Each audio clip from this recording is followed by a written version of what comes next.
श्री सच्चिदानंद सद्गुरु साईनाथ महाराज की जय। जय गुरुदेव दत्त साईनाथ महाराज की जय। प्रेम स्वरूपुलारा, ఆత్మస్వరూపులారా, సాయి స్వరూపులారా అందరికీ నా ఆత్మీయ వందనం.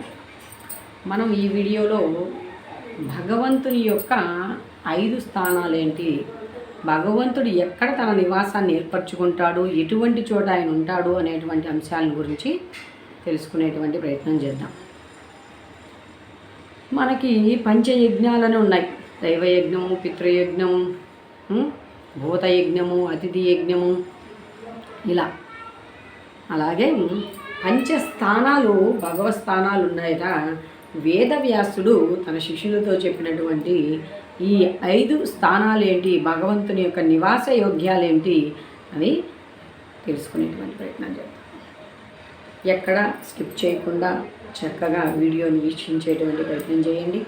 మీకు నచ్చినట్లయితే ఒక లైక్ చేయండి, మీతోటి మిత్రులకు కూడా షేర్ చేయండి.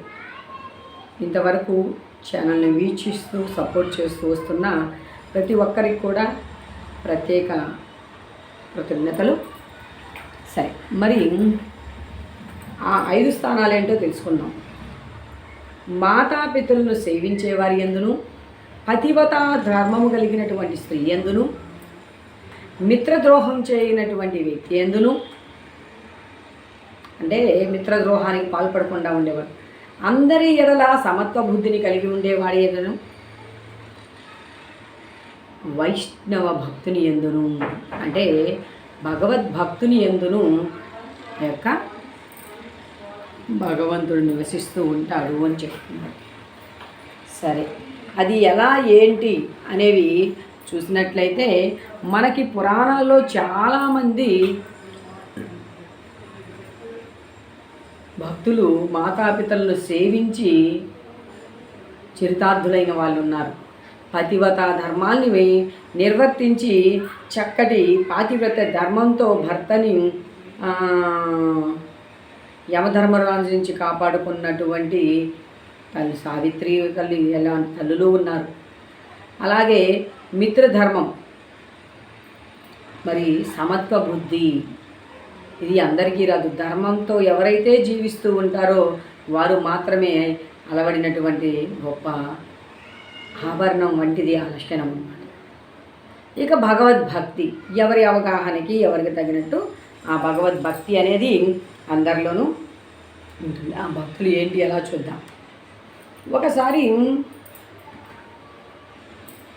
ఒక గ్రామంలో మంచి ఆచరణలు పాటించేటువంటి ఒక వ్యక్తి ఉన్నాడుగా.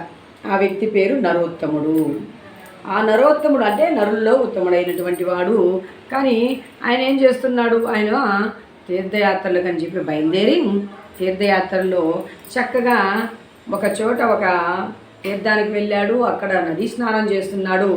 అతని యొక్క వస్త్రాలు అలా ఆకాశంలోకి వేస్తే ఆకాశంలోనే ఉండి ఆరిపోయి నిమిషంలో మరలా వచ్చి ఆయన ఒంటికి తగులుతున్నాయి.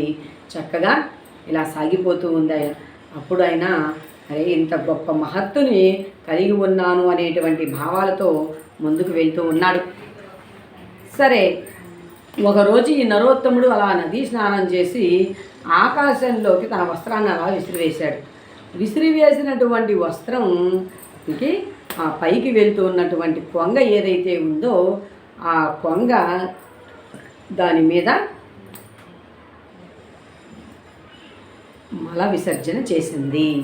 అలా చేసినటువంటి దాన్ని తీసుకోవాలి, నా వస్త్రాన్ని ఇంతటి మలినం చేస్తుందా అని చెప్పి ఒకసారిగా కోపోద్రిక్తుడైనటువంటి ఆ నరోత్తముడు ఆ కొంగ వైపు చూసి కొంగని శపించేస్తాడనమాట. కొంగని శపించగానే కొంగ భస్మీపటం అయిపోయి అక్కడే క్షణాల్లో బూడిదగా మారిపోతుంది. అప్పుడు ఆయన అక్కడి నుంచి వెళ్ళిపోతాడు. వెళ్ళిపోతూ ఉంటే ఒక బ్రాహ్మణోత్తముడు కనిపిస్తాడు. అయ్యా, నువ్వు తర్వాత అతని వస్త్రము ఆకాశంలో ఎక్కడ వేసినటువంటి వస్త్రము ఆరిపోను లేదు. అంటే తనకు ఉన్నటువంటి ఆ యొక్క తపఃఫలం ఏదైతే ఉందో కొంగ శాపంతో అది కాస్త పోయింది. అప్పుడు బ్రాహ్మణోత్తరం చెప్తాడు. ఇక్కడికి దగ్గరలోనే మోకచండాలుడు అనేటువంటి ఒక చండాలయునిలో జన్మించినటువంటి వాడు ఉన్నాడు. ఆయన దగ్గరికి వెళ్ళు, ఈ క్రోధం అనేది సరైనటువంటిది కాదు, నువ్వు ఎందుకు ఇలా అయింది, ఎందుకు నాకు ఇలా అయిందని అంటే ఆయన దగ్గరికి వెళ్ళు, ఆయన చెప్తాడు అంట. సరే వెళ్తాడు. మూకచండాలుడు వెళ్ళేటప్పటికీ ఆ మాతాపితరుల సేవలో తరిస్తూ ఉన్నాడు. ఈయన వెళ్ళి, అయ్యా ఇక్కడ ఈయనేమో అగ్రవర్ణానికి సంబంధించినటువంటి బ్రాహ్మణుడు, మరి మూకచండాలుడు చండాల వంశంలో చండాల యోనిలో జన్మించినటువంటి చండాల జాతీయుడు. ఇది మనకి శంకర భట్టు విషయంలో రజకుని ఇంట్లోకి ఆయన వెళ్ళేటువంటి అంశంలో వస్తుందన్నమాట. అట్లా ఈ మూకచండాలుడు దగ్గరికి వెళ్ళినప్పుడు ఆయన ఏమంటాడు, ఆయన అయ్యా ఒక నిమిషం ఆగు, వాళ్ళకి ఎలాంటి సేవ చేస్తూ తరిస్తున్నాడంటే వారికి చక్కటి పాదసేవనం చేసుకుంటున్నాడు, వారికి కావాల్సినటువంటి అవసరాలన్నింటినీ తీర్చిపెడుతున్నాడు. అంతేకాకుండా వాళ్ళకి ఏ క్షణంలో ఏ అవసరం కావాలంటే ఆ అవసరాన్ని చక్కగా శ్రద్ధతో మళ్ళీ ఏమాత్రం విసుగు లేకుండా చక్కగా ఆచరించి పెడుతూ ఉన్నటువంటి ఆ మూకచండాలుడికి ఇంకా అంతేకాకుండా ఆ పక్కనే ఉన్నటువంటి తోటలో సుగంధ పరిమళాలను వెదజల్లేటువంటి పుష్పదండలను తెచ్చి వాళ్ళకి అలంకరించి వాళ్ళ పాదాలని శుభ్రంగా కడిగి ఆ పాద తీర్థాన్ని గ్రోలుతూ ఉన్నాడు. ఇలా సాగిపోతూ ఉంది మూకచండాలుని యొక్క మాతాపితరుల సేవ.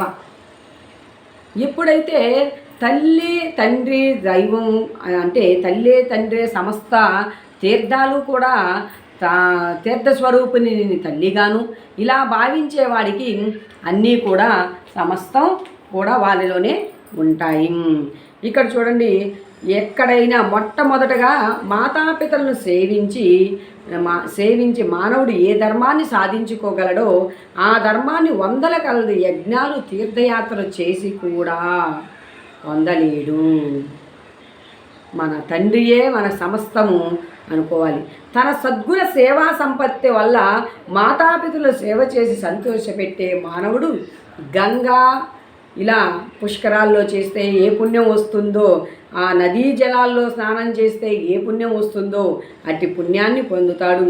ఆ తల్లిని, మాతృమూర్తి అయినటువంటి తల్లిని సర్వతీర్థ స్వరూపినిగాను, తండ్రిని సమస్త దేవతా స్వరూపుడిగాను, అంటే తన జన్మకు కారకమైనటువంటి వాడు కదా, అలా భావించి పూజ చేసేటువంటి అతను పొందేటువంటి భాగ్యము ఫలము అంతా ఇంత కాదు. ఇక మాతాపితలకు చేసేటువంటి ప్రదర్శన ఏదైతే ఉందో అది సమస్త భూమండలానికి చేసిన ప్రదర్శనతో సమానమవుతుంది.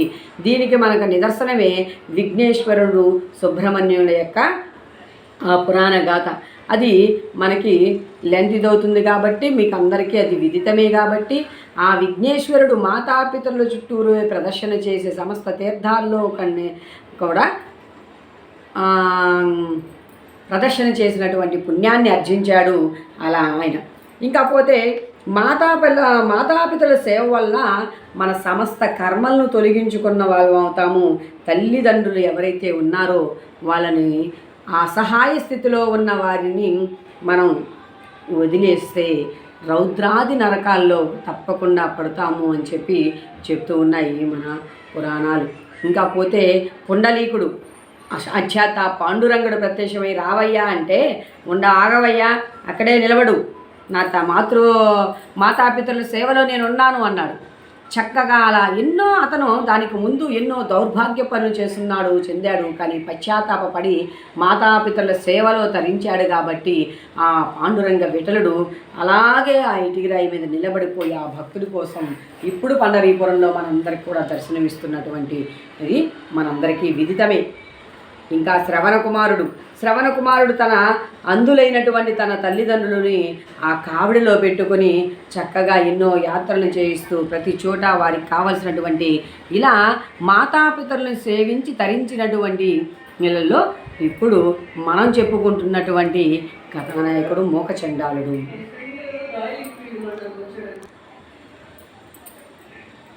అలా ఉన్నటువంటి మూకచండాల దగ్గరికి వెళ్ళి, అయ్యా నేను నీ దగ్గరికి అన్నం కోసం వచ్చాను, నాకు చెప్పు, ఇదిగో ఇలా జరిగింది ఏంటంటే ఆగండి ఆగండి, మా మాతాపితలు కోపం వచ్చేస్తుంది అనమాట. నేను కోపం వచ్చేసి ముందర నాకు దాన్ని విన్నవించి వెళ్ళు అంటాడు. అప్పుడు అంటాడు మూకచండాలుడు, నేను ఇదిగో నువ్వు నాకు కావాల్సిన దాన్ని చెప్పకపోతే నేను శపించి వేస్తాను అంటాడు. అప్పుడు నీవు శపిస్తే కాలి బూడిదయ్యేందుకు నేను కొంగని కాదు అని చెప్పి, ఇంకా నీ వస్త్రం ఆరకపోవడానికి మరియు ఆ కొంగగా ఆ శాపం ఇదయ్యేదానికి నువ్వు ఒక ఇక్కడ దగ్గరలో శోభ అనేటువంటి ఒక పతివ్రత ఉంది, ఆ తల్లి దగ్గరికి వెళ్ళు అని చెప్పి చెప్తాడనమాట. ఇక్కడ మాతాపితలను సేవించే చిత్తార్థమైనటువంటి వాడు మూకచండాలుడు. ఇతనికి అనిపిస్తుంది అంటూ ఆ మూకచండాలుని ఇంట్లో చూద్దరు కదా అయినంటే చక్కగా ఆనందభరితులైనటువంటి ఆ తల్లిదండ్రులు పార్వతీ పరమేశ్వరులాగా కూర్చొని శోభాయమానంగా ఉన్నారు. వారు అక్కడ ఒక బ్రాహ్మణోత్తముడు కూడా భగవంతుడైనటువంటి విష్ణుమూర్తి బ్రాహ్మణోత్తముడుగా ఆ ఇంట్లో కొలువై ఉన్నాడు. సరే, ఈయన నాకు ఎలా వెళ్ళాలి ఎక్కడికి అనుకుంటున్నటువంటి సందర్భంలో ఆ బ్రాహ్మణోత్తముడు బయటకు వచ్చి నేను చూపెడతాను వారి గృహాన్ని అని చెప్పి ఈ యొక్క నరోత్తముడితో కలిసి బయలుదేరుతాడు. దారిలో నరోత్తముడు అడుగుతాడనమాట, అయ్యా చండాలుని ఇంట్లో నీ నివాసం ఎలా ఉన్నావు, బ్రాహ్మణోత్తముడు అయి ఉండి ఏంటి అని అడుగుతాడు.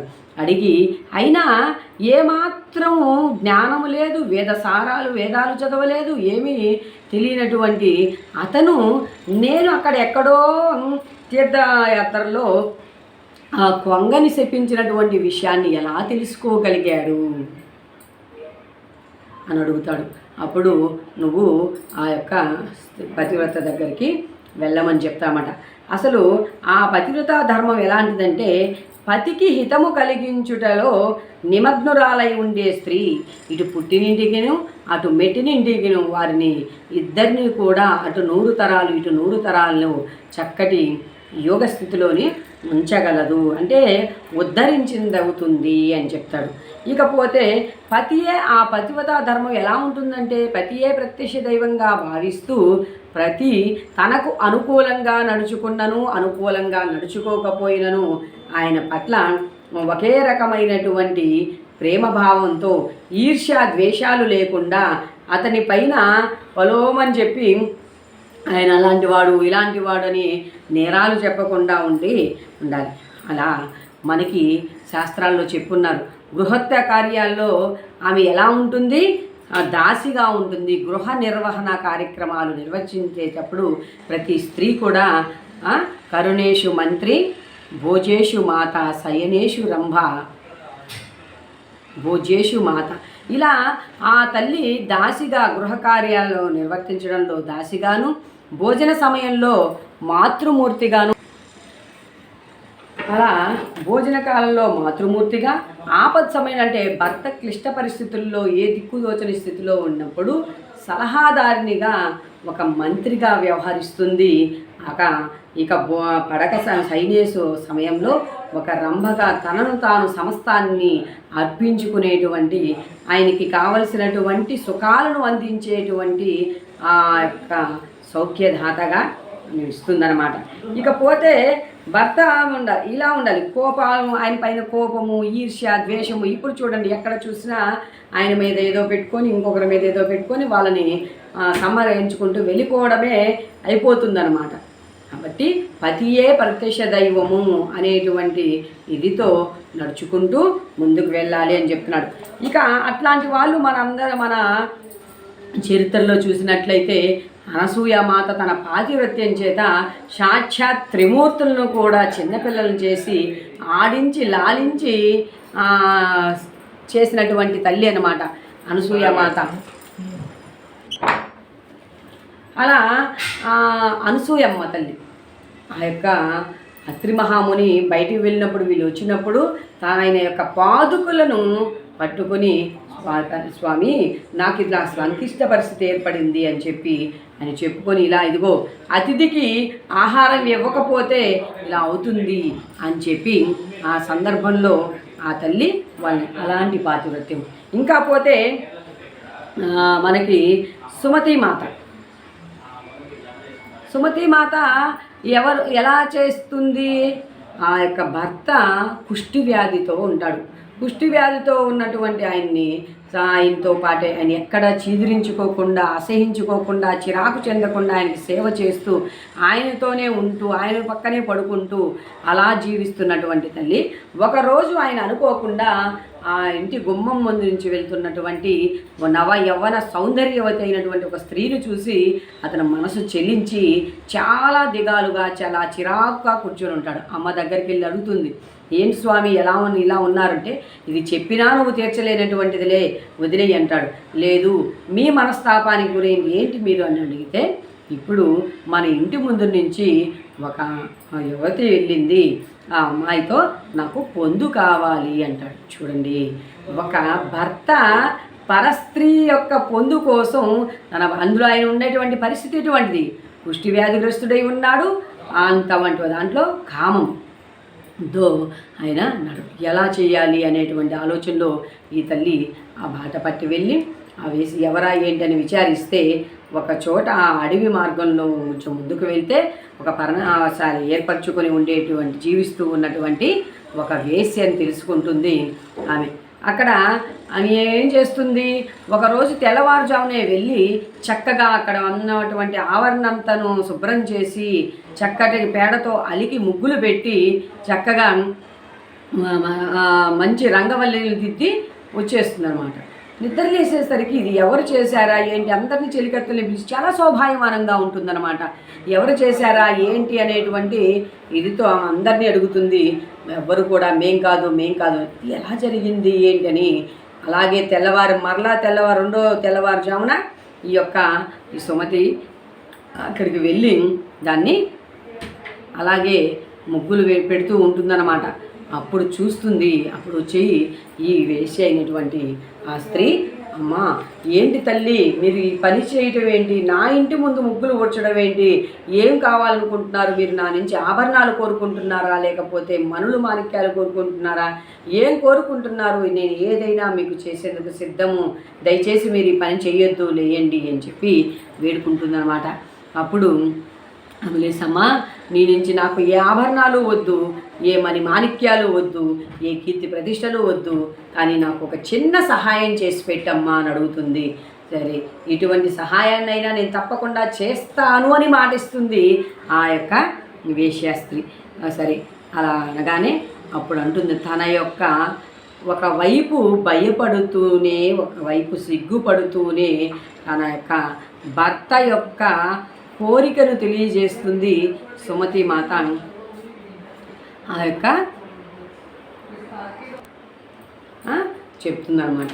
చెప్పగా నా భర్త ఇలా కుష్టి వ్యాధిగ్రస్తుడు, ఇలా నువ్వు నిన్న మా ఇంటి ముందు నుంచి వెళ్తున్నప్పుడు చూసి ఆయన మనసు చెలించి నన్ను ఆ విధంగా అడిగాడు, దయచేసి అమ్మా ఒక్కసారిగా వేశ్య లోపల సంకోచం చెందుతుందన్నమాట. ఎందుకు అంటే కుష్టి వ్యాధిగ్రస్తుడైనటువంటి వ్యక్తితో పొందు కాబట్టి సరే ఇంకా అమ్మకు మాట ఇచ్చాను కదా పతివ్రతా స్త్రీకి అని చెప్పి, సరేనమ్మా అలాగే రేపటి రోజున నీ భర్తని ఇక్కడికి తీసుకురా, ఆయనతో తప్పకుండా నేను గడుపుతాను అని చెప్తుంది. చూడండి, ఆమె కూడా చూడండి ఇచ్చిన మాట కట్టుబడి వేసైనప్పటికీ కూడా మాటకి కట్టుబడి జీవించినటువంటి స్త్రీ అన్నమాట.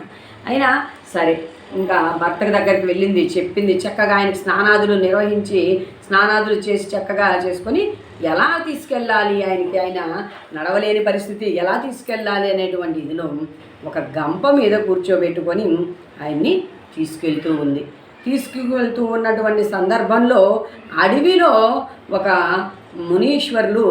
ఋషీశ్వరుడు కూర్చుని వచ్చేస్తున్నాడు. ఈయన వెళ్తున్నప్పుడు అతనికి ఆ యొక్క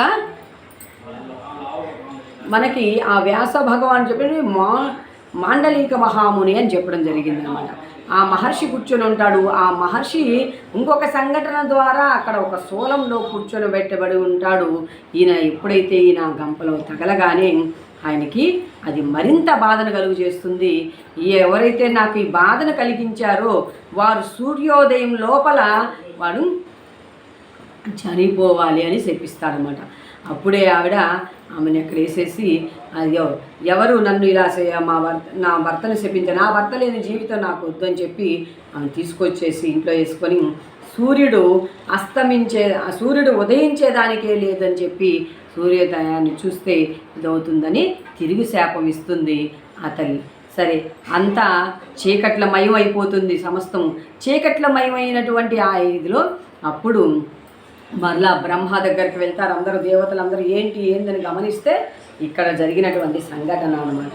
అప్పుడు అమ్మ దగ్గరికి వెళ్ళి అడుగుతారు, తల్లి ఇదిగో ఈయన కోసం నువ్వు ఇలా చేస్తే సమస్త సృష్టికి కూడా విపత్తు జరుగుతూ ఉంది, జరగవలసినటువంటి కార్యక్రమం సరిగ్గా జరగట్లేదు అని చెప్పి బ్రహ్మదేవుడు చెప్తాడన్నమాట.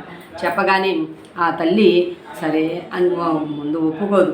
అమ్మ, నీ భర్త ఇప్పుడు కుష్టి వ్యాధిగ్రస్తుడై ఉన్నాడు కదా, ఒకవేళ అతను చనిపోయినా అతన్ని నవమన్మధుని వలె తిరిగి పునర్జీవింపజేస్తాము, నీ యొక్క శాపాన్ని విరమించుకో తల్లి అని చెప్పి బ్రహ్మదేవుడు చెప్తాడన్నమాట.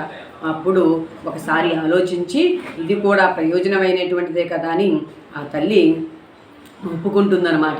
అట్లాగే ఆ ఒప్పుకున్న తర్వాత ఇతను చనిపోవడం, మళ్ళా తిరిగి ఇతన్ని జీవింపజేయడం అనేటువంటిది జరుగుతుంది. ఇది మనం పురాణంలో చాలామందికి కూడా విదితమైనటువంటి అంశమే ఇది. ఇంకా ఆమె దగ్గరికి వెళ్ళాడు, అమ్మా నాకు దయచేసి ఇక్కడికి వచ్చేసరికి కొంచెం అక్కడ మూక చండాలుడి దగ్గర కొంచెం కోపం క్రోధం ఉన్నాయి, ఇక్కడ కొంచెం వినయంతో అమ్మా నీ దగ్గర ఏదైనా జ్ఞానాన్ని నాకు తెలియజేస్తే తెలుసుకుంటాను అని అడుగుతాడు. ఆమంటుంది, అయ్యా ఆగండి, ఇప్పుడు నేను నా పతి సేవలో ఉన్నాను, మీరు ఇదిగో అలా కూర్చోండి, ఇప్పుడే వచ్చేస్తాను అంటుంది. కానీ ఆయన దానికి పతి కంటే కూడా ఇప్పుడు మేము వచ్చున్నాము, నేను తెలియజేయండి అని చెప్పి అంటాడనమాట. చెప్పించబోయేటప్పటికి ఆమంటుంది, నేను పొంగను కాదు నువ్వు శపిస్తే బూడిదయ్యేదానికి, నీవు ఇలా నా దగ్గర నీకు కుదరదు, ఇప్పుడు నేను ఇక్కడ సేవలో ఉన్నాను కాబట్టి నువ్వు ఇక్కడికి కొద్ది దూరంలో తులాదారుడు అనేటువంటి ఉన్నారు, ఆయన్ని కలుసుకో అని చెప్పి చెప్తుందన్నమాట. ఇక్కడ మాతాపితలు సేవించినటువంటి మూకచండాలుడు మరియు పతియే ప్రత్యక్ష దైవం అని భావిస్తూ ఉన్నటువంటి శోభ అనేటువంటి తల్లి, వీళ్ళిద్దరి నుంచి మూడో వ్యక్తి తులాదారుడు అనేటువంటి వ్యక్తి దగ్గరికి వెళ్తూ ఉన్నాడు ఈ యొక్క నరోత్తముడు. తులాదారుడి దగ్గరికి వెళ్ళాడు. వెళ్తున్నప్పుడు దారిలో ఈ బ్రాహ్మణోత్తముడు కూడా ఉన్నాడయ్యా, అతను వైశ్య కులానికి సంబంధించినటువంటి వాడు, చక్కగా అతను చుట్టూ ఎంతోమంది ఉంటారు, ఆయన మాటకు కట్టుబడి వ్యాపారాలు నిర్వహిస్తూ ఉంటారు, క్రయ విక్రయాలు చేస్తూ ఉంటారు అని చెప్పి చెప్పడం జరుగుతుందన్నమాట. ఈ మోకచండాలుడైన ఇదిగో ఏమాత్రం శాస్త్రం గీస్త్రం ఏమీ తెలియనటువంటి ఈమె నాకు అక్కడ నేను మోకచండాలుని కలిశాననేటువంటి విషయాన్ని మరియు కొంగని శపించాలనే విషయాన్ని ఎలా చెప్పగలిగింది, ఇది ఎలా సాధ్యం, వీళ్ళు ఎలా తెలుసుకోగలుగుతున్నారు అన్నాడు. అయిపోతూ సరే తులాదారు దగ్గరికి వెళ్ళయ్యా నీకు తెలియజేస్తాడు అని చెప్తాడు. సరే తులాదారుడి దగ్గరికి వెళ్తాడు. తులాదారు దగ్గరికి వెళ్ళేసరికి ఆయన చుట్టూరు చాలామంది ఎంతోమంది జన సమూహం కూడి ఉంటారు. ఆయన కూర్చుండి ఏమాత్రం ధర్మం తప్పని వాడు వైశ్యుడైనప్పటికీ వ్యాపారం అక్రమ వ్యాపారం కాకుండా ధర్మబద్ధమైనటువంటి వ్యాపారంతో ఉన్నాడు కాబట్టి ఆయనకి తులాధరుడు అనేటువంటి నామధేయం రాబడుతుందన్నమాట. అలా ఉంటే ఆయన దగ్గరికి వెళ్ళి అడుగుతాడు. ఆయన దగ్గరికి వెళ్ళి ఈ తులాదారుడు చుట్టూరు కిక్కిరిసిన జనసమూహం అన్నమాట. ఆ జనసమూహం మధ్యలో వెళ్ళి ఈయన అడుగుతాడు, ఈ నరోత్తముడు నాకు ఇలా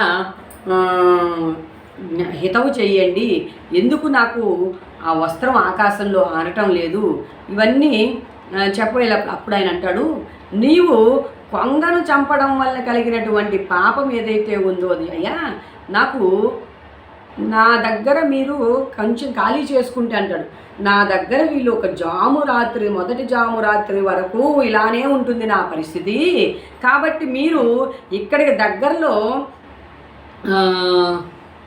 అద్రోహుడు అనేటువంటి వ్యక్తి ఉన్నాడు, ఆయన దగ్గరికి వెళ్ళు అని చెప్తాడు. సరే ఇదంతా ఇతనికి మా మొదటి నుంచి ఒక సందేహం వెంటాడుతూనే ఉంది కదా. ఎవరి దగ్గరికి వెళ్ళినా కొంగశాపం, ఆకాశంలో ఆరని వస్త్రము, ఎవరెవరిని కలిసి వస్తున్నారనేటువంటి అంశాన్ని చెప్పేస్తూ ఉన్నారు. వీళ్ళు మళ్ళా ఎక్కడి నుంచి దాటి వెళ్ళిన వాళ్ళు కాదు ఎలా అనుకుంటారు. ఈ తులాధారుడు ఎలాంటి వాడయ్యా అంటే సత్యంతో ఉన్నాడు, సమత్వ బుద్ధితో ఉన్నాడు. ఈ సమత్వ బుద్ధి చేత అతను త్రిలోకాలను జయించాడు. సమత్వ బుద్ధే కదా కర్మయోగం.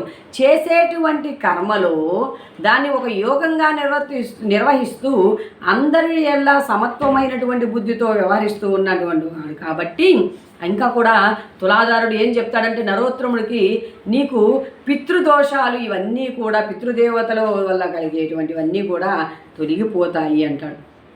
ఇంకా కూడా అతను అలాంటి ధర్మబద్ధమైనటువంటి జీవితాన్ని జీవించడం చేత అతని యందు పితృదేవతలను మరియు అందరూ కూడా సంతృష్టి చెందిన వారై ఉన్నారు.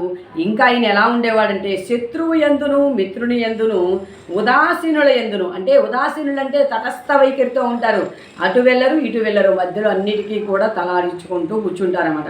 వాళ్ళందరి యందు కూడా ఆయన సమదృష్టి కలుగున్నాడు, సమస్త పాపముల నుండి విముక్తుడై ఉన్నాడు. సమత్వమే ఉత్కృష్టమైన తపస్సు. ఎవరి ఉదయము సమత్వభావంతో నిండి ఉంటుందో అతడు ఎల్లో లోకముల ముందును శ్రేష్ఠుడై ఉంటాడు. అంతే కదా. ఈ సమత్వ స్థితినే మనకి సాయినాథుడు మనకి 20 శ్యామా విష్ణు సహస్రనామం ద్వారా నువ్వు ఎంత గొప్ప పండితుడివైనా ఉండు, ఎంత జ్ఞానివైనా ఉండు, కానీ అందరి ఎడల సమత్వ బుద్ధి లేకపోతే నీవు నీ యొక్క సాధనలకు అన్నీ కూడా వ్యర్థమే అనేటువంటి అంశాన్ని తెలియజేశాడు.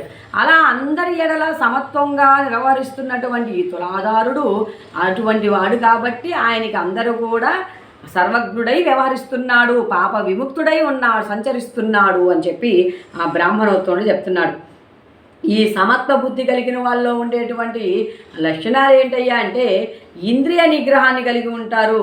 అంటే ఏ ఇంద్రియాలలో ఏ రకమైనటువంటి వికారాలను చెందించకుండా ఉంటారు, మనోనిగ్రహాన్ని కలిగి ఉంటారు, మనసు చెప్పినట్లు కాకుండా మనసును తానే ఆధీనంలో ఉంచుకొని ఉంటారు, ధైర్యంతో ఉంటారు, స్థిరత్వంగా ఉంటారు, నిర్భయులై ఉంటారు, లోభరహితంగా ఉంటారు, మరియు సోమరితనం లేకుండా జీవిస్తూ ఉంటారు. ఈ విధంగా ఉన్నప్పుడు ఆయనకి ఎలా తెలిసింది అని చెప్పి అడిగినప్పుడు అలాంటి సర్వజ్ఞత ఎలా వచ్చింది ఆయనకి అని అడుగుతాడు. అందుకే దేన్నైనా ఒక్కదాన్ని, అన్ని శాస్త్రాల్లో చెప్పినన్నిటినీ అందరూ ఆచరించలేము, కానీ ఒక్కదాన్ని పట్టుకున్నా మనం తరించిపోతాము అనే దానికి వీళ్ళందరూ మనకు నిదర్శనంగా కనపడుతూ ఉన్నారన్నమాట. ఇక్కడ సరే మరలా అడిగాడు, బ్రాహ్మణోత్తమా ఇది ఏంటి అసలు ఎలా చెప్తున్నాడు? అక్కడెక్కడో ఆ ద్రోహుడి దగ్గరికి వెళ్ళమంటున్నాడు, నేను ఇప్పుడు ఎవరెవరిని కలిసి వచ్చానో చెప్తున్నాడు, అక్కడికి వెళ్తే నాకు ఉన్నటువంటి పాపశయాలన్నీ ప్రశాంతం అవుతాయని చెప్తున్నాడు, ఏంటి అని చెప్పి అడుగుతాడనమాట. అప్పుడు ఆయన చెప్తూ సరే ఆ మిత్ర యొక్క ద్రోహానికి పాల్పడకుండా ఉండేటువంటి ఆ ద్రోహుని ఇంటికి తీసుకెళ్తాడు. సరే ఈ అద్రోహుడు ఎలాంటి వాడయ్యా అంటే ఆయన యొక్క విషయాన్ని ఒకదాన్ని తెలియజేస్తూ వస్తాడనమాట. అద్రోహుడు అనేటువంటి ఒక రాజ్యంలో ఒక యువరాజు ఒక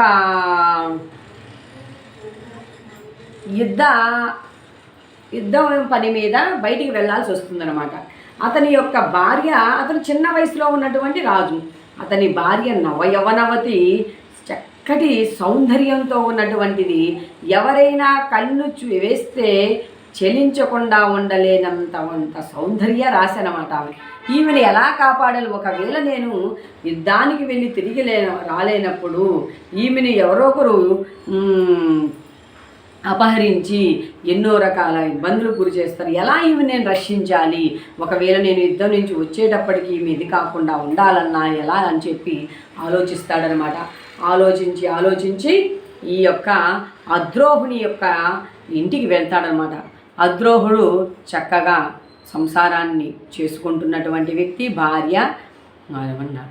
సరే అక్కడికి వెళ్ళి, అయ్యా నేను యుద్ధం పని మీద ఇలా బయటికి వెళ్తున్నాను, నా భార్యకు ఎక్కడ సంరక్షణ ఉండదు, మీ యొక్క సమస్యల్లో దాన్ని వదిలి వెళ్ళాలనుకుంటున్నాను, ఒకవేళ నేను తిరిగి వచ్చే వరకు, నేను ఎప్పటి వరకు వస్తానో అప్పటి వరకు ఈమెను అన్ని విధముల రక్షించేటువంటి బాధ్యత నీదేను అని చెప్పి అడుగుతాడనమాట.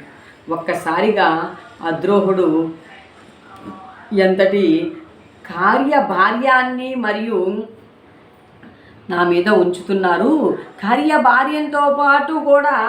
కార్యభారంతో పాటు ఇతనికి ఆమెను చూస్తే చెలించకుండా ఉండేంత ఇది ఆమె, సరేనయ్యా నేను కొన్ని నిబంధనలు పెడతాను, ఆ నిబంధనలకు మీరు సమ్మతించినట్లయితే ఆమె ఇక్కడే ఉంటుంది, ఆమె చూస్తే చక్కటి సౌందర్యవతి, ఆమెను చూసి చెలించకుండా ఉండేవాళ్ళు ఉండరు, కాకపోతే ఎలా ఈమెను నేను సంరక్షించగలను, కాబట్టి నేను కొన్ని నిబంధనలు పెడతాను యువరాజా అని చెప్తాడు. సరే ఏంటి అని అడుగుతాడు. అప్పుడు ఈమె నా భార్య ఎలాగైతే నాతో వ్యవహరిస్తుందో అలా ఈమెతో నేను వ్యవహరిస్తూ ఉంటాను, ఈమె ఒక సపరేట్గా అలా ఉండకుండా ఈమె కూడా నాతోనే ఉంటుంది, నువ్వు ఏ విధంగా అయితే ఆమెతో సంచరిస్తావో అలాగే నేను సంచరిస్తూ ఉంటాను, దీనికి మీకు సమ్మతమైనట్లయితే ఈమెను ఇక్కడే ఉంచండి, సమ్మతం కానిచో మీరు తక్షణమే ఈమెను తీసుకుని వెళ్ళండి అంటే. కాసేపుడు యువరాజు ఆలోచిస్తాడు. ఆలోచించినటువంటి ఆ యువరాజు చివరికి సరే అద్రోహ, నీ సమస్యల్లో ఈమెను ఉంచి వెళ్తున్నాను, నేను వచ్చేంత వరకు దానిగా ఈమెని స్వీకరించు అని చెప్పి వెళ్ళిపోతాడనమాట. సరే వెళ్ళిపోయాడు. ఇక అద్రోహును భార్య, అద్రోహుడు పక్కన ఈ యువరాణి, ఆ యువరాజు యొక్క భార్య మహారాణి, ముగ్గురు ఒకే మంచం మీద ఒకే పాన్పు వైపు పడుకుంటారు. ఇలా 6 నెలల పాటు జరుగుతుంది అన్నమాట. అలా జరిగినప్పుడు ఒక్కొక్కసారి నిద్రలో ఆ యొక్క స్త్రీమూర్తి యొక్క స్తనధనంలో ఆయనకి తగిలినప్పటికీ ఏమాత్రము చెలించినటువంటి విధంగా ఆయన జీవిస్తాడు. సరే అయిపోయింది. ఒక 6 నెలల సమయం గడిచిపోయిన తర్వాత యువరాజు వచ్చాడు. యువరాజు వచ్చి ఈమెను చేపట్టుకొని తీసుకువెళ్ళేదానికి వచ్చాడు.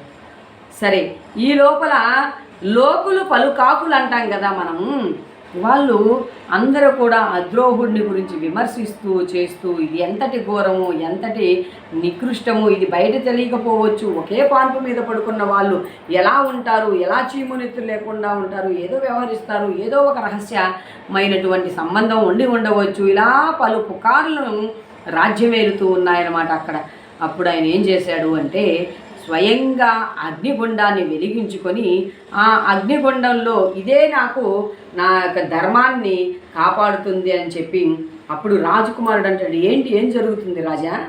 అయ్యా యువరాజా, నువ్వు ఒకవేళ నమ్మి తీసుకున్నప్పటికీ ఇదిగో వీళ్ళు వేసినటువంటి ఈ యొక్క ద్రోహం, నా మీద వేసినటువంటి ఆ ద్రోహము పాప కార్యం ఏదైతే ఉందో దాని నుంచి నేను బయటపడాలి అంటే నాకు ఇదే ఒక్కటే శరణము అని చెప్పి ఆయన ఆ అగ్నిగుండంలో చేసానికి ఒకసారి ఏమాత్రము ముఖ కవలికల్లో తేడా లేకుండా యువరాజు యొక్క భార్య ఉంటుంది. విచారంతో వారి యొక్క అద్రోహుని భార్య విషాదవదనంతో చూస్తూ ఉంటుంది. సరే ఆయన అగ్నిలోకి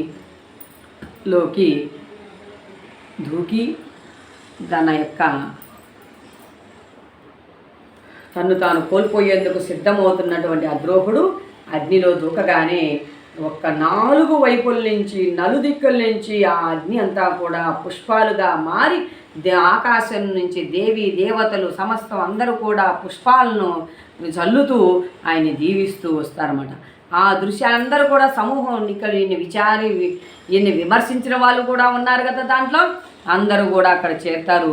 అప్పుడు చెప్తారనమాట ఆ దేవతలు, ఏమాత్రం కూడా కించింతు కూడా అంటే ఆ మిత్రుడు తనపై ఏ నమ్మకంతో అయితే ఆ స్త్రీని తన ఇంట వదిలిపెట్టాడో ఆ నమ్మకాన్ని కొద్ది కూడా చెలించినటువంటి వ్యక్తి ఈ అద్రోహుడు అని చెప్పి ఆయనకి ఆ రోజు నుంచి సద్రోహుడు అనేటువంటి నామకరణాన్ని దేవతలు ఇచ్చి వెళ్తారన్నమాట. చూసినటువంటి వాళ్ళందరూ కూడా సజ్జనాద్రోహుడు అని చెప్పి పేరిచ్చి ఆయనతో ఉంటారు. అలాంటిది ఆయన దగ్గరికి ఈయన ఎవరు వెళ్ళారు? నరోత్తముడు వెళ్ళాడు. నరోత్తముడు వెళ్ళగానే ఆయన దగ్గరికి వెళ్తాడు. వెళ్ళి అన్నీ చెప్పగానే ఆయన అంటాడు, అయ్యా మీరు ఇక్కడికి దగ్గరలోనే వైష్ణవ భక్తుడున్నాడు, భగవద్భక్తుడున్నాడు, ఆయన దర్శించండి అని చెప్తాడన్నమాట. సరే, ఇవన్నీ కూడా ఈయన ఎలా అయితే ముందు వారు ఎలా చెప్పి ఉన్నారో అలా ఈయన కూడా అన్ని విషయాల్ని చెప్పేస్తాడు. చెప్పగానే సరే ఇది వీళ్ళందరికీ ఎలా సాధ్యము ఏంటి అంటే అప్పుడు పరమాత్మ ఆ బ్రాహ్మణ రూపంలో, అది చండాలుడి ఇంట్లో ఎలా ఉన్నావు, ఆ పతివ్రత ఇంట్లో ఎలా ఉన్నావు, ఈ యొక్క అద్రోహుని ఇంట్లో ఎలా ఉన్నావు అంటే ఈయన ఎక్కడికి వెళ్తే అక్కడ బ్రాహ్మణోత్తముని రూపంలో ఆ భగవంతుడి దర్శనం అవుతూనే ఉంది. తన వెంట ఆ భగవంతుడు అన్నీ చూపెడుతూనే ఉన్నాడు. అప్పుడు అంటాడు ఆయన, నీవు నీ పుణ్యం కొద్దీ నీకు ఇవన్నీ కూడా దర్శనాలు లభిస్తూ ఉన్నాయి నరోత్తమా. నువ్వు ఆయన కలువు వాళ్ళందరూ కూడా వాళ్ళ ధర్మాలు నిర్వర్తించడం చేత ఆ ధర్మం ఎక్కడైతే ఉంటుందో, ఎక్కడైతే మంచి ఉంటుందో, ఎక్కడైతే సత్తు ఉంటుందో అక్కడే నా నివాసం అని చెప్పి భగవంతుడు తెలియజేస్తాడు. వైష్ణవ భక్తుడి దగ్గర రాగానే ఆయన నమస్కారం చేసుకొని, స్వామి నాకు వీళ్ళందరికీ కూడా ఇలా ఎలా ఇదే అయ్యా, ఈరోజు చాలా ఆనందభరితంగా ఉంది నాకు. నీకు ఇప్పుడే భగవంతుని చూపెడతాను. నా దేవ మందిరంలోకి వెళ్ళి దీప్యమానంగా దివ్యమంగళ రూపంతో ఉన్నటువంటి ఆయన్ని దర్శించు అని చెప్తాడనమాట. లోపలికి వెళ్ళగానే ఆ యొక్క విగ్రహం ఏదైతే ఉందో చిరు దరహాసంతో చిద్విలాసంతో ఉన్నటువంటి ఆ దివ్య మంగళ రూపాన్ని దర్శిస్తాడు ఈ యొక్క నరోత్తముడు. దర్శించగానే అశరీరవాణి ఆకాశవాణి ఈయనకి పలుకుతుంది.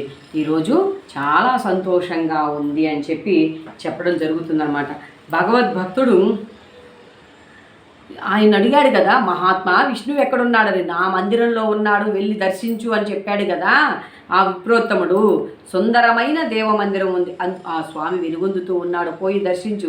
దర్శిస్తే నీ జనన మరణ సంబంధ కారణాలైనటువంటి మహాపాతకాల నుంచి నీకు విముక్తి లభిస్తుందని వైష్ణవుడు అంతట నరోత్తముడు ఆ దేవ మందిరంలో ప్రవేశించి ఇంతవరకు తన వెంట బ్రాహ్మణ వేషంలో ఉన్నటువంటి ఆ బ్రాహ్మణుడే ఎవరైతే ఉన్నాడో అదే మనం గుర్తించమన్నమాట. భగవానుడు అంటే విష్ణుమూర్తి అనగానే శంకు చక్రాలు ధరించి గదాధారుడై ఉండాలి, శివుడు అనగానే జటాజూటధారుడై ఉండాలి, మరియు మెడలో సర్పం ఉండాలి, చేతిలో త్రిశూలం ఉండాలి. ఇలాంటి భావనతో భగవంతుడు ఏ ఆకారంతోనైనా వస్తాడు అని కమలాసనంపై విరాజుతూ ఉన్నాడు. నరోత్తముడు కూర్చి అడిగి శిరసు వంచి నమస్కరించి ఆ దేవదేవుని చరణాలను 2 చేతులతో పట్టుకుని, దేవా నా ఎడల ప్రసన్నులు కండి అని వేడుకున్నాను.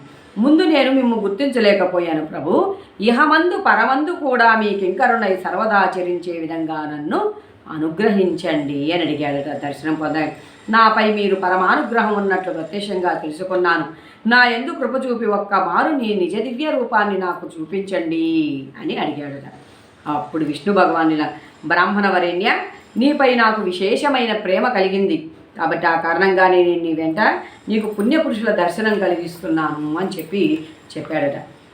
అందుకే ఆ భగవంతుని యొక్క కృప మన మీద ఉందనే దానికి నిదర్శనమే మనతో కలిసి వచ్చేటువంటి సజ్జనులు, మహాత్ములు, సాధు సత్పురుషులు. అంటే మనకి వారి దర్శన భాగ్యం కలుగుతూ ఉంది అంటే భగవంతుడు మన ప్రయాణాన్ని చక్కగా ముందుకు తీసుకువెళ్తున్నాడు అనేటువంటి దాన్ని మనం తెలుసుకోవాలి. పుణ్యాత్ములైన మహాపురుషులు ఇక్కడ చెప్తున్నాడు. మహాపురుషుల సంసరణము, సందర్శనము, ధ్యానము, నామోచ్చారణ, వారితో సంభాషణ ఒక్క మారు చేసిన మానవుడు అక్షయమైన స్వర్గ సుఖాన్ని అందుకుంటాడు. మహాపురుషులతో కూడా నిత్య సాంగత్యం పెట్టుకుంటే సర్వ పాపక్షయం అవుతుంది.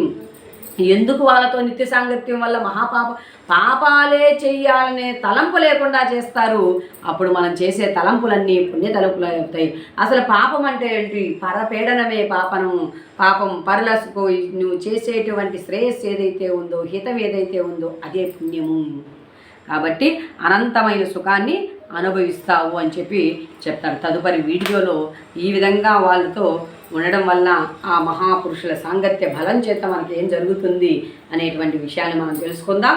ఇక చక్కగా ఈ 5 స్థానాల యందు అంటే మనకు విధింపబడినటువంటి విద్యుత్ ధర్మాలను సత్యవంతంగా ధర్మబద్ధంగా నిర్వహించే వారి యందు భగవంతుడు ఉంటాడు అనేది వ్యాస భగవానులు మనకు తెలియజేస్తూ ఉన్నారు. జై సాయిరామ్, జై జై సాయిరామ్.